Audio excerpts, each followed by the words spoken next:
નમસ્કાર, આપનું સ્વાગત છે ગુજરાતનો અવાજ ચેનલ ઉપર અને હું છું આપની સાથે કાજલ સુવા. ગુજરાતનો અવાજ એટલે ગુજરાતના ખેડૂતોનો અવાજ, ગુજરાતના ગરીબોનો અવાજ, ગુજરાતના વંચિતોનો અવાજ અને ગુજરાતની જનતાનો અવાજ.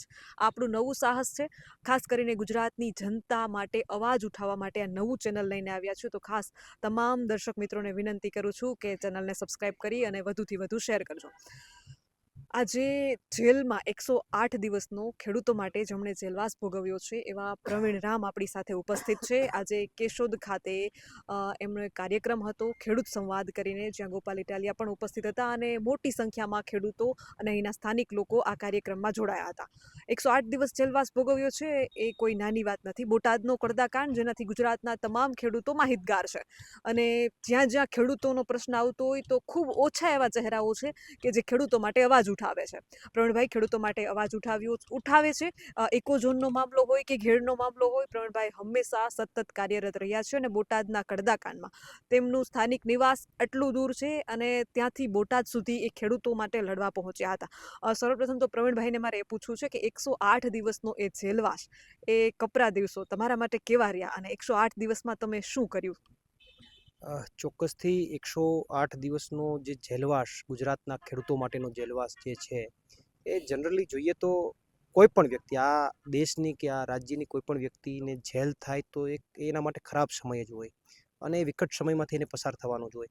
પરંતુ આ 108 દિવસનો જે મારો ખરાબ સમય હતો, મારો યાતનાઓનો સમય હતો, મારી પીડાઓનો સમય હતો, એ મારા જીવનમાં આફત હતી. એ આફતને મેં અવસરમાં બદલી છે. ઘણું બધું શીખીને આવ્યો છું, ઘણું બધું મજબૂત થઈને આવ્યો છું અને આવનારા સમયમાં ખેડૂતો માટેના પ્લાનિંગ સાથે આવ્યો છું કે કયા મુદ્દાઓને લઈને લડાઈ લડવી છે, કયા મુદ્દાઓ માટે આગળ વધવું છે. પરંતુ બોટાદ હળદળકાંડની જે ઘટના છે એમની અંદર ઘણી બધી પરિસ્થિતિઓ, ઘણું બધું જોયું, ઘણી બધી યાતનાઓ જોઈ.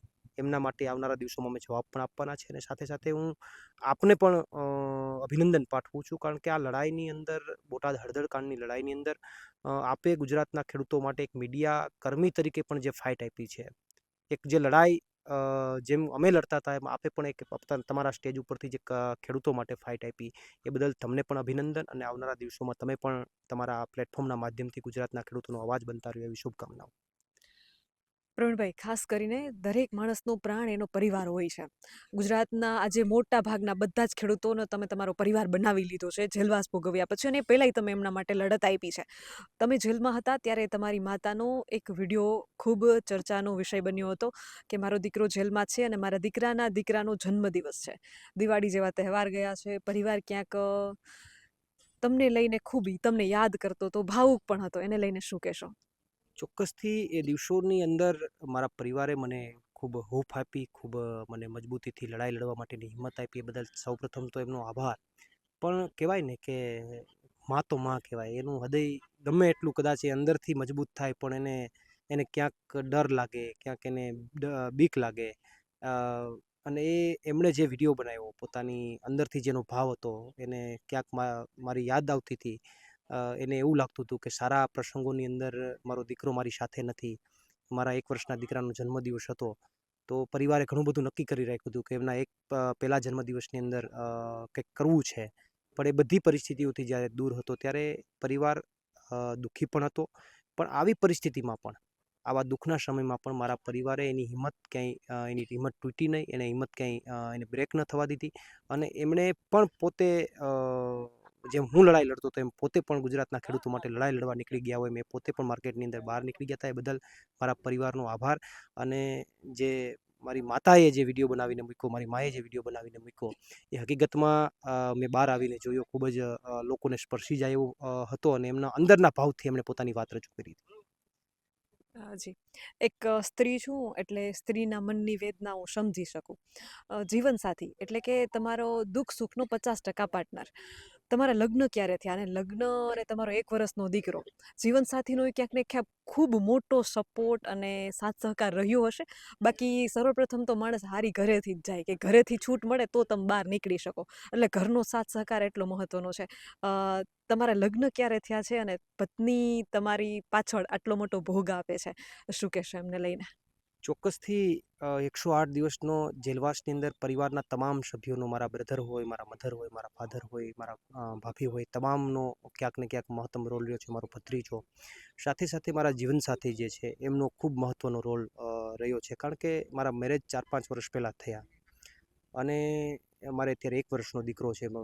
એમનો જન્મદિવસ વખતે હું જેલમાં હતો.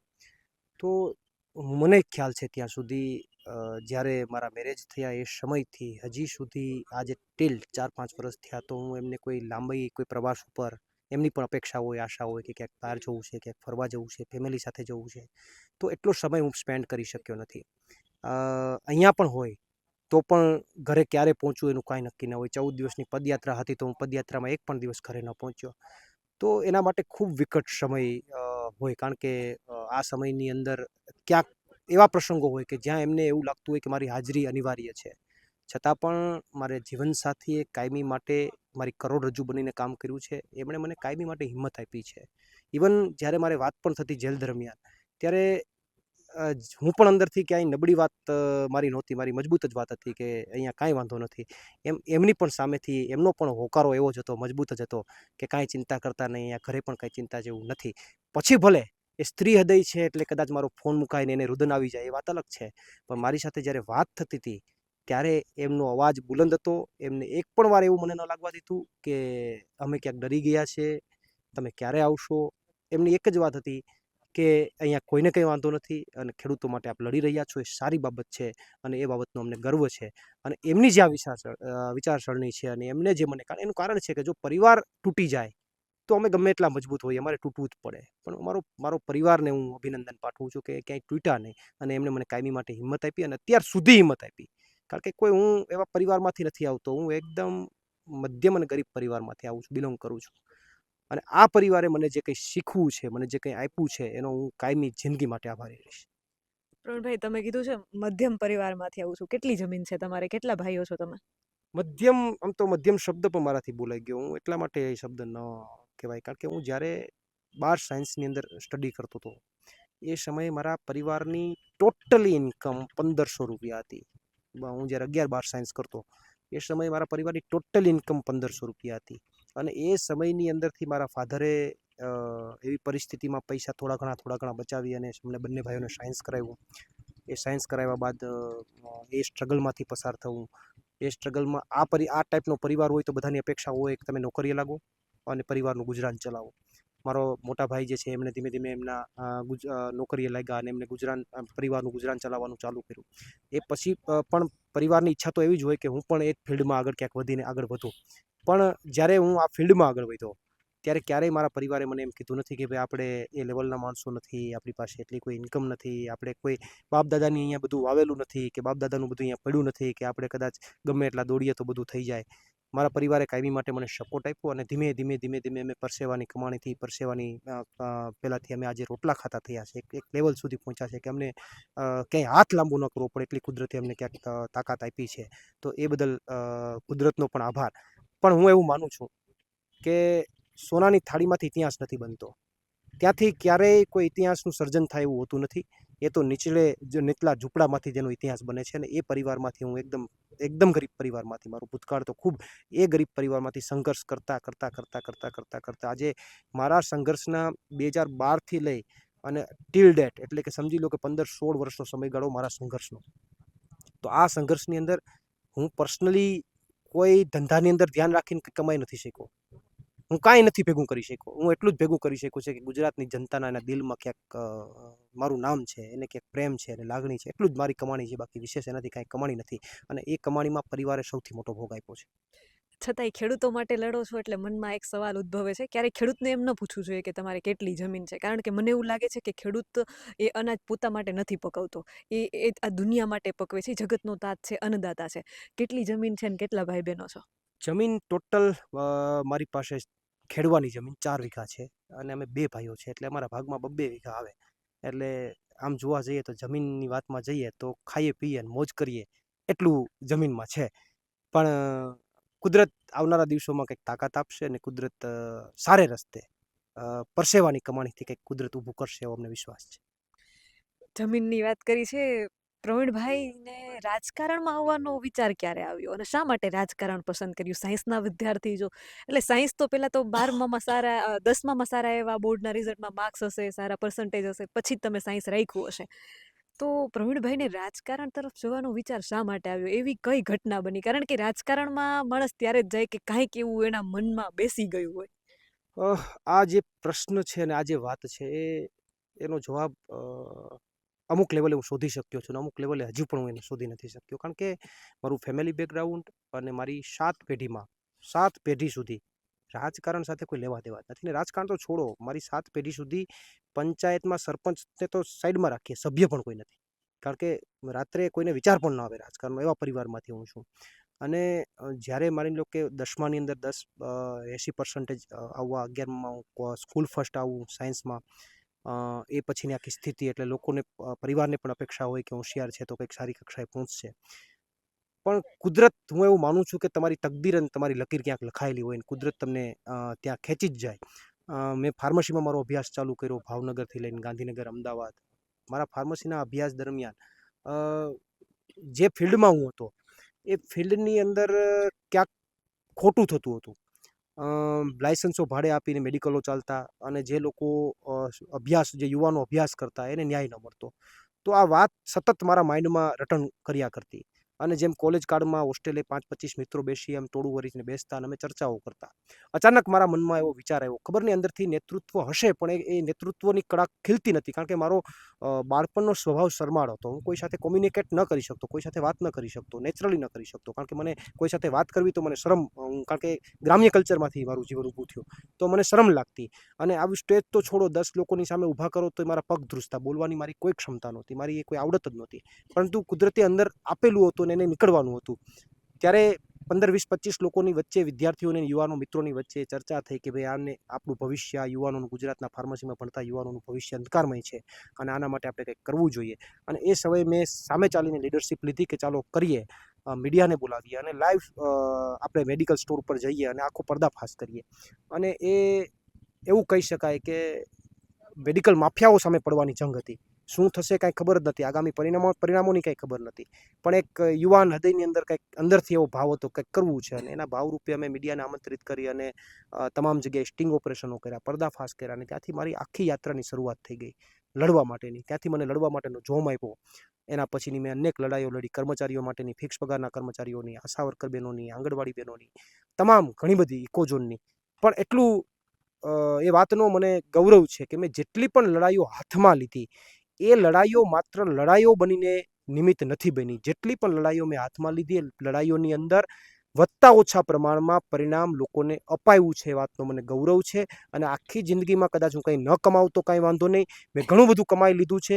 અનેક લોકોને મેં ફાયદો, અરાઉન્ડ 4 લાખ જેટલા ગુજરાતના યુવાનો કે જેનો 4500 પગાર એનો 20,000 થયો અને જેનો 11,500 પગાર એનો 40,000 થયો. તો એ એટલા પરિવારોમાં દર મહિને એટલો પગાર વધારો જાય છે. તો એનાથી વધારે ખુશીની વાત પ્રવીણ રામને કોઈ ન હોઈ શકે. ઇકોઝોનમાં હજારો ખેડૂતો, 100 ગામના ખેડૂતો, એમની પ્રોપર્ટીના ભાવ તળિયે જતા રહેતા હતા. એ આજે સારા લેવલ ઉપર એમના ભાવ છે. તો એ વાતની મને ખુશી છે. ઘેરના ખેડૂતો માટે લડાઈ લડવા નીકળ્યો અને સરકારે કાંઈક એના માટે વિચારવું પણ પડ્યું, એ માટેની મને ખુશી છે. આશા વર્કર બહેનોનો પગાર વધારો થયો, કંપનીઓ સામે લડાઈ લડ્યો. તો ક્યાંક અને ક્યાંક મારી લડાઈઓની અંદર એટલી તો સચ્ચાઈ હતી કે લડાઈઓની અંદર સરકાર સામે બાથ ભીડીને હું પરિણામ લાવવામાં સફળ થયો. જેલવાસ પહેલાના પ્રવીણ રામમાં અને જેલવાસ પછીના પ્રવીણ રામમાં શું ફરક છે? જેલવાસ બાદ પ્રવીણ રામ જે હતા એમાં જે કોન્ફિડન્સ છે એ પહેલાં કરતાં હવેનો કોન્ફિડન્સ વધારે છે. પહેલાં કરતાં ફિઝિકલી ફિટ વધારે છું. પહેલાં કરતાં નોલેજમાં વધારો કરીને બહાર આવ્યો છું. એટલે પહેલાં જેલની પહેલાં અને જેલની બહાર ઘણા બધા ફેરફારો છે. કારણ કે હું એક ભઠ્ઠીમાં પસાર થઈને આવ્યો છું કે જ્યાં ધોમધકતા તાપમાં તપવાનું હતું. એ તપીને હું મજબૂત બનીને બહાર આવ્યો છું. એટલે મારા શરીર ફિઝિકલીથી લઈ, મારા મેન્ટલીથી લઈ, મારી વૈચારિક શક્તિથી લઈ, મારે શું વિચારવું છે, કોની સાથે મારે કેટલું ચર્ચા કરવી છે, મારી પીઢતાથી લઈ, આ તમામ વસ્તુમાં જેલ પછી મને ફેરફાર જોવા મળ્યો છે અને હું પોતે એને ફીલ કરું છું.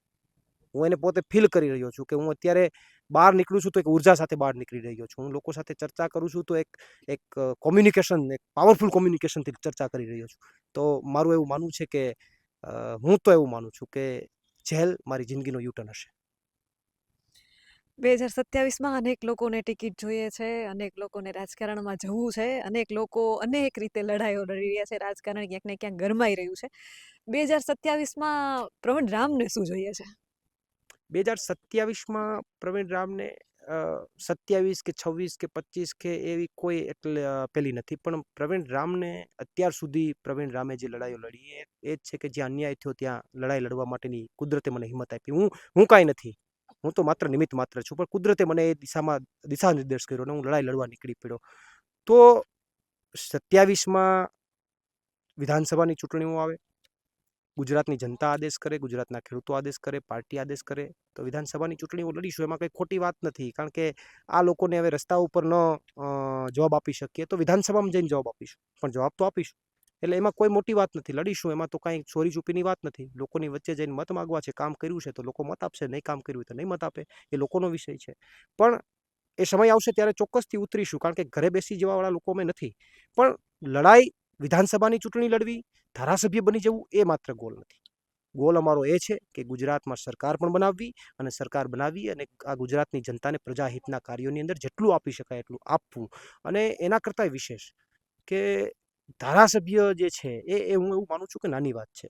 એક પદ છે, એ પદ કાયમી માટે નથી રહેવાનું. એ તો કાલે તમે કામ નથી કરવાનું તો જતું રહેવાનું છે. પણ લોકોના દિલમાં તમે કેટલી જગ્યા બનાવી શકો છો એ સૌથી મોટી વાત છે. અને એ બનાવવામાં ક્યાંક મને એવું લાગે છે કે અમે સફળ થયા છે. એક ધારાસભ્યને જેટલું માન સન્માન નહીં મળતું એનાથી 10 ગણું માન સન્માન પ્રવીણ રામને મળે છે, એ મારા માટે પૂરતું છે. જેલ પ્રવીણ રામ માટે નુકસાન નથી, એ તો એમણે ખુદ સ્વીકાર્યું છે કે ફાયદો છે, અને ખૂબ મોટો ફાયદો છે. ખેડૂતોના દિલમાં એક ખૂબ સારી એવી જગ્યા બનાવી છે. 2027માં તેમણે વાત કરી કે ગોલ 2027 નથી, પરંતુ એમ છતાંય મારે સવાલ એ કરવો છે કે હળદળમાં જે ઘટના બની એ પછી ખેડૂતો માટે તો એ ખૂબ લડ્યા છે, પરંતુ હળદળ ગામના એ લોકો કે એ નિર્દોષ હતા, એમની સાથે જે અત્યાચાર થયો એ ગુજરાતે જોયો છે, જે લાઠીચાર્જ થયો, કેટલા એવા લોકો હતા કે એમાંથી એક માજીનો એવો વિડીયો મેં જ એમની સાથે વાતચીત કરી હતી કે એમનો પોતાનો દીકરો શિક્ષક હતો અને પેપર ચેક કરતો હતો. એમને આ સભા સાથે કોઈ લેવા દેવા નહોતું, શાંતિથી પેપર ચેક કરતો હતો, એ શિક્ષક હતો. તો એમના ઘરમાં ઘૂસી તંત્ર ઘૂસે છે અને એના ઉપર લાઠીઓ વરસાવી એમને લઈ જવામાં આવે છે. તો આ હળદળ ગામના નિર્દોષ લોકોનો શું વાંક? પ્રવીણ રામે એટલા બધા લોકો માટે અવાજ ઉઠાવ્યો છે, તો શું હળદળ ગામના લોકો માટે પ્રવીણ રામ અવાજ ઉઠાવશે? જુઓ, ચોક્કસથી જે હળદર ગામની અંદર જે દિવસે ઘટના બની એ ખૂબ શરમજનક, ગુજરાત માટે શરમજનક ઘટના હતી અને ખૂબ દુઃખ આપે એવી ઘટના હતી. પોલિટિકલી રીતે પ્રવીણ રામને પૂરા કરી દેવા કે રાજુ કરપડાને પૂરા કરી દેવા અને એના માટે ભાજપ ગમે એટલી કમર કશે, એમાં અમને કંઈ વાંધો નથી, કારણ કે પોલિટિકલી લડાઈ છે અને લડાઈ લડવા માટે તો અમે બહાર નીકળ્યા છીએ. પણ અમને પૂરા કરવાની અંદર મારા ગુજરાતના નિર્દોષ ખેડૂતોને એના ઘરમાં ઘૂસીને મારવા, એની ઉપર લાઠીઓ વરસાવવી, મોટી ઉંમરના લોકોને કોઈ પણ જાતની દયા ભાવના રાખ્યા સિવાય એમની ઉપર લાઠીઓ વરસાવી, નાના બાળકોને ન છોડવા, આ તો હું એવું માનું છું કે કદાચ શરમસીમાની હદ છે ને મને એવું લાગે છે કે કળિયુગે એનો પ્રકોપ બતાવી દીધો છે. કારણ કે જે સભામાં ખેડૂતો આવ્યા હતા એ હળદર ગામના હોય કે આજુબાજુના ગામના હોય, એનો વાંક શું હતો? એ ત્યાં થોડા કોઈ ક્રાઇમ કરવા આવ્યા હતા. એમનો વાંક તો માત્ર એટલો હતો કે સભામાં જઈએ, રાજુભાઈ શું બોલે, પ્રવીણભાઈ શું બોલે, સાંભળીએ, અમારો અવાજ બની રહ્યા છે, અમારા ન્યાય માટે કડદો ન થાય એના માટે એ લોકો ત્યાં આવ્યા હતા. એનો કોઈ વાંક કે ગુનો નહોતો. એ ગામના લોકોનો પણ કોઈ વાંક ગુનો નહોતો. છતાં પણ ષડયંત્રપૂર્વક આખી ઘટનાને અંજામ આપ્યો અને અંજામ આપ્યા પછી પણ ન અટક્યા. ઠીક છે, જે ઘટના બની ગઈ, ધરપકડ જેટલા હતા તેને ત્યાંથી લઈ લીધા, તો ત્યાંથી અટકી જવું જોઈતું હતું. પણ એ પછી પણ હળદર ગામની અંદર ઘરમાં ઘૂસીને એક રાક્ષસની જેમ તમામ લોકોને મારવા, ઘરમાં ઘૂસીને તમામને લાઠીઓ વરસાવવી, કોઈને ન છોડવા, સિંગલ વ્યક્તિને ન છોડવું, આ તો હું એવું માનું છું કે બહુ અઘરી પરિસ્થિતિ છે. અને એના માટે પ્રવીણ રામ શું કરશે ને આમ આદમી પાર્ટી શું કરશે એનો જવાબ કે ઠીક છે, સમય આવી અમે છોડવાના નથી, રાજકારણ છે અહીંયા તો. વરસાદ પડે, મેં પડે પછી ગારો થાય ને વારા પછી વારો જ આવે, એમાં કોઈને છોડવાના નથી બધા. અંદરથી કેટલું જૂનૂન છે એ ઘટના જોયા પછી, અંદરથી કેટલું જૂનૂન છે, જવાબ કઈ રીતે આપવો છે? જનૂન તો છે, પણ દુઃખ સાથેનું જનૂન છે, કારણ કે દ્રશ્યો જોઈએ છે તો હજુ પણ હૃદય કંપી જાય છે. દુઃખ સાથેનું જનૂન. જેલમાંથી બહાર આવ્યા પછી વિડીયો જોયા છે? જોયા છે, જેલમાંથી બહાર આવ્યા પછી વિડીયો જોયા છે, અને વિડીયો જોયા પછી અંદરથી એવો ભાવ ઊભો થયો છે કે જેમણે આ કૃત્ય કર્યું છે એમને આગામી દિવસોમાં છઠ્ઠીના ધાવણનો યાદ કરાવી દે તો યાદ કરજો. કારણ કે દ્રશ્યો જોઈને ખૂબ દુઃખ થયું છે. અને જે પરિસ્થિતિ ઊભી કરી છે, મને ખ્યાલ છે કે પોલીસ અધિકારીઓને ઉપર આદેશો ઉપરથી મળ્યા હશે, એમણે જે કર્યું, પણ પોલીસ અધિકારીઓની માનવતા ક્યાં ગઈ? આદેશ ગમે તે આપે, સરકારમાં બેઠેલો માણસ તો ગમે તે આદેશ કરે, પણ માનવતા તો હોવી જોઈએ ને. તો માનવતાનું એક ટીપું પણ ત્યાં જોવા નથી મળ્યું. એટલે જે થયું છે એ મુદ્દે બહુ વિચારીને, કોઈ એમને અણધાર્યો જવાબ નહીં, બહુ વિચારીને મારો જવાબ છે કે સમય આવશે ત્યારે વ્યાજ સોતો જવાબ મળશે. એમાં જેટલા ઇન્વોલ્વ હતા એટલા, એમાંથી કોઈ એમ નહીં બચી શકે કે મારી ફરજ હતી એટલે હું આ કરતો તો. નહીં, એ ફરજ નહોતી. લાઠીચાર્જ થાય તો એ ટોળું વિખેરાઈ જાય ત્યાં સુધીનું જ હોય, પણ ટોળું વિખેરાઈ જાય પછી તમે અંદર ઘરમાં ઘૂસીને મારો એ તમારી ફરજ નહોતી. તમે ફરજ સ્વીકારશો, એનો બદલો 110% લેવાશે, વ્યાજ હોતો લેવાશે, અને એ તો જ્યારે સમય આવશે ત્યારે લેશું. પણ અત્યારે પણ અમારી ઈચ્છા છે કે તમામ વસ્તુને લઈને આગામી દિવસોમાં કાયદાકીય લડાઈ પણ અમે લડવા માટે તૈયાર છે ને એના માટેની તૈયારીઓ કરી રહ્યા છે.